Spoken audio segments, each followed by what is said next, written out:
Hello everyone. So I'm just going to do a really quick little demo on some mixed media for my Year 10 students. So I'm just showing you, I'm using the back of a special K box, so you don't need special paper. It doesn't matter, just use what you can find, okay? Perhaps not someone's special book or magazine or anything. So I'm going to coat the back of the cardboard with a bit of white paint because I like working on a painted surface. When you're working with mixed media, the idea is that you're producing layers, just like Shrek and the Onion. It's all about the layers. Now, while I've got this nice wet paint on here, I'm going to transfer a little bit of the print off this newspaper. So I'm just going to stick that straight down. And now I'm going to let that dry a little bit. I'm putting them in very thoughtful spaces. Please excuse my very wobbly table, but we're just working with what we've got at the moment, hey? Okay, I'm going to see if this is dried enough. That bit hasn't. I'll leave a little bit of the print behind. That's what we're looking for. Okay, cool.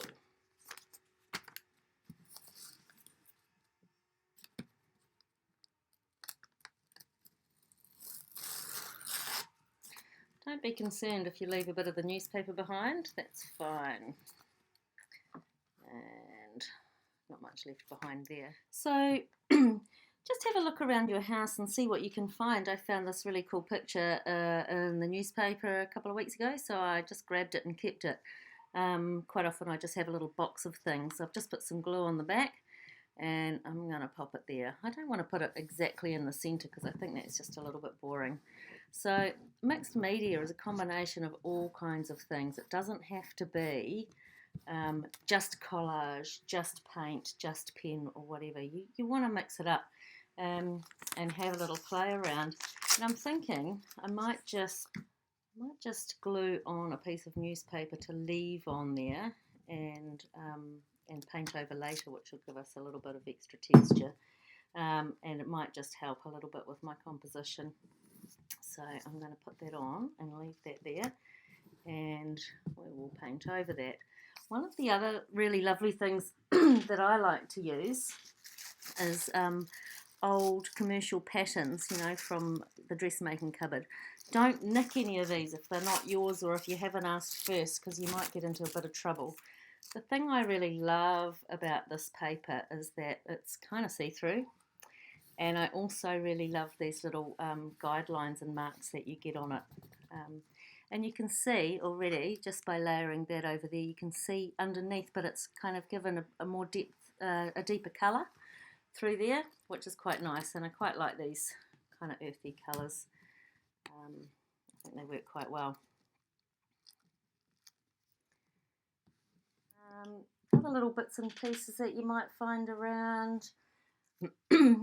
This came off some fancy chocolates. I'm going to whack that on there because I like that. It's a little ticky, which I think is kind of cool. And I might just pop them up there in the corner as a little. Okay, so I've gone and stuck on another piece of tissue from the pattern pieces, and I just want to start adding. I'm just going to try and start blending my layers together. I'm going to take those lines just a little bit further, just so we know that that there's more going on and that all those layers are connected.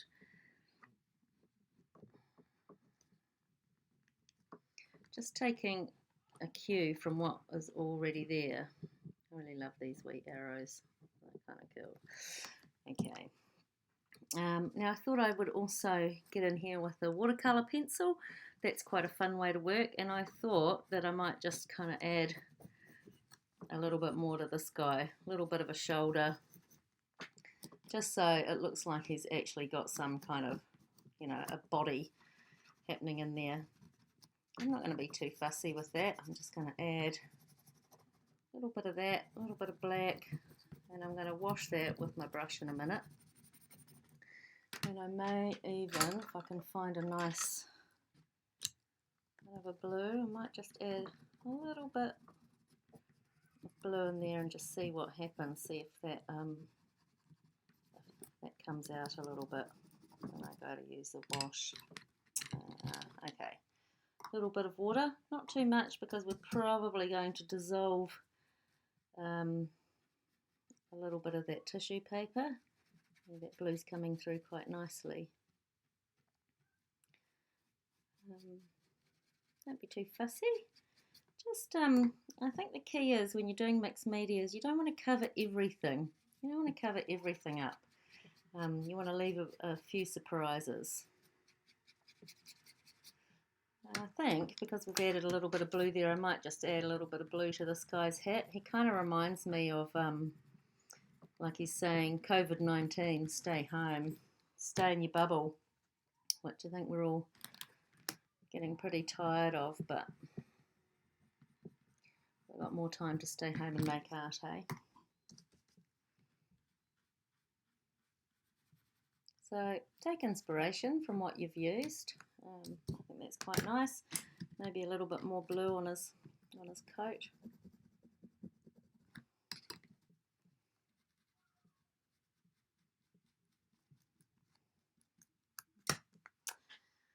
So we just want to think about our composition now. At the moment, it still looks quite central. So I'm going to use this.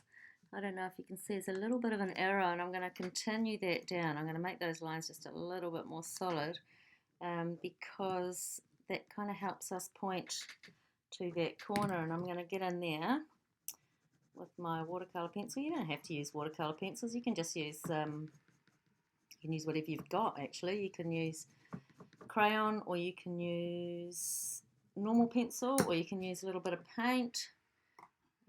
I just like the freedom that these give me.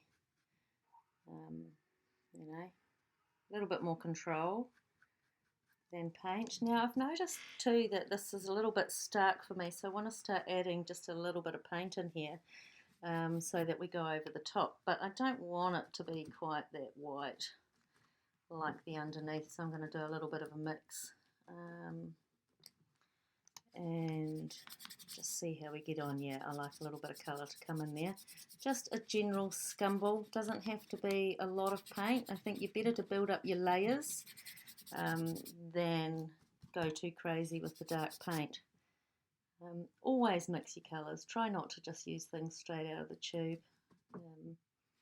Your work will thank you for it. Being a little bit sensitive about the edges here.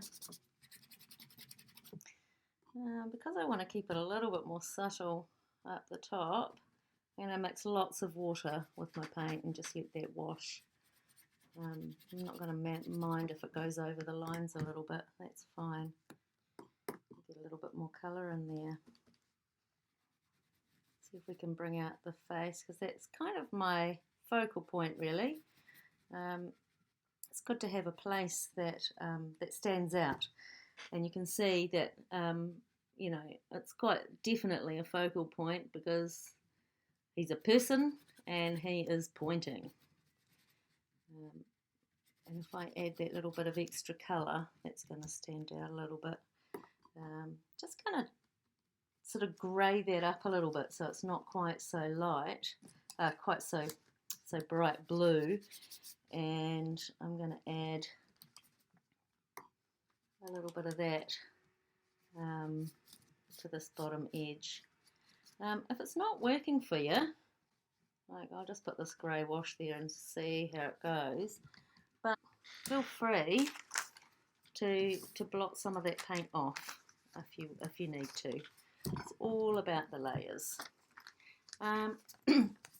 Something else that you might like to do at this point is add a few little highlights. So, oh, messy artist. You can do that with a little bit of white paint.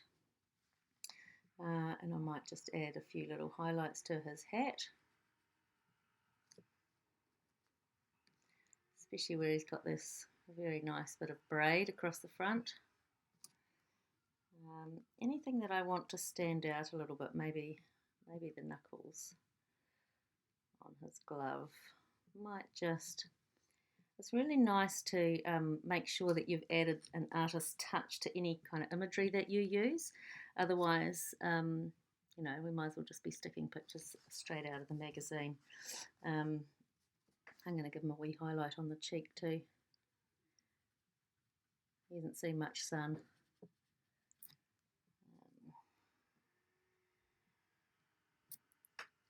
A little bit at a time.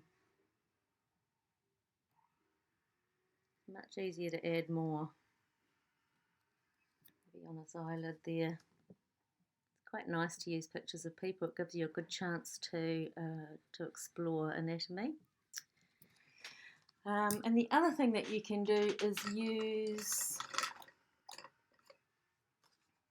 you know, use a pencil to be adding in those highlights. That's just a little bit wet at the moment for us to do that. I'm really liking how these lines are, but I quite like to make them just a little bit darker so they stand out.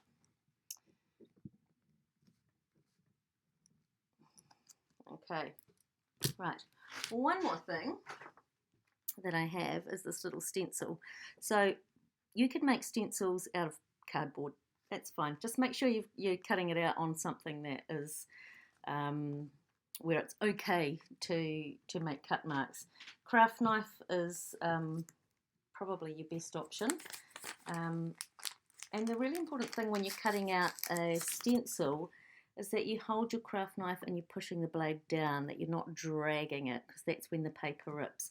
If you've got an old cereal box like this, it's the best way, okay? You want a nice kind of spray effect. You want to do a dry brush. So you put some paint on, take some paint off. I know you've all done this, okay? And just very lightly, just make sure you hold your edges down. That's the thing about a stencil, okay? That's the beauty of a stencil. I always sound like an Aussie when I say beauty. Beauty.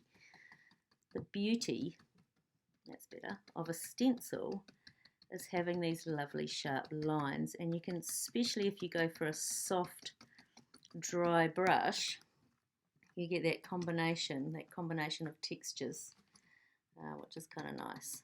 So I'm not going to cover up every inch of what's underneath. I might put a little bit more here because this line's annoying me.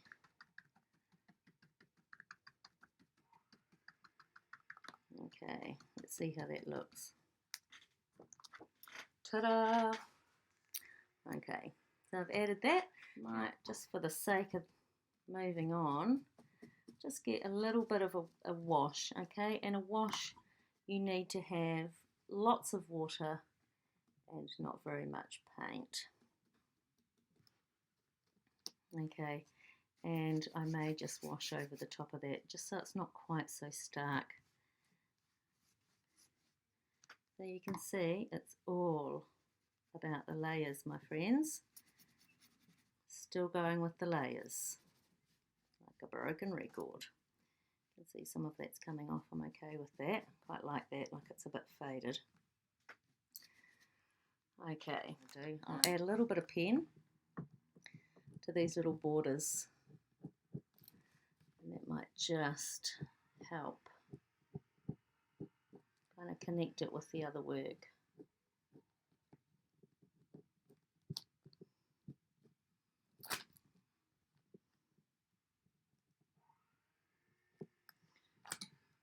And then maybe just a little bit of paint just to tie it in, because we don't want it looking like it's just stuck up there on its own. Just do this maybe a little bit over the top. Right, that's better already to me.